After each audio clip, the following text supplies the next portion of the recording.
নমস্কার, আমি আদিত্য সরকার রয়েছি আপনাদের সাথে। 1432 সালের 7ই কার্তিক স্বাগত জানাচ্ছি আপনাদের সকলকে।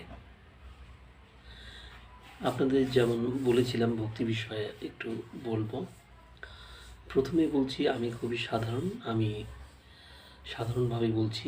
যারা এই লাইনে দীর্ঘদিন থেকে প্র্যাকটিসে আছেন, যারা লং টাইম আছেন, তারা অনেক বেশি জানেন, এবং আমি সর্বোপরি এটাই বলতে চাই আপনারা সবাই জানেন বিষয়টা, তবু একটু চেষ্টা করছি জাস্ট শুধুমাত্র আমি আমার মতো করে।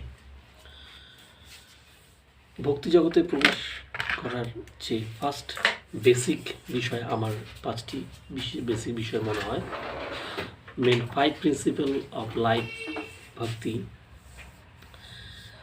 শ্রবণ, কীর্তন, স্মরণ, সেবা ও আত্মনিবেদন। সংক্ষেপে বলতে গেলে শ্রবণ, কীর্তন, স্মরণ, সেবা ও আত্মনিবেদন, এই 5টি বিষয়, এই 5টি বেসিক বিষয় অনুসরণ করলেই আপনি ভক্তির মেন 5টি নীতি অনুসরণ করলেই আপনি ভক্তি জগতে শুরু হয়ে গেল আপনার। নমস্কার, রাধে রাধে।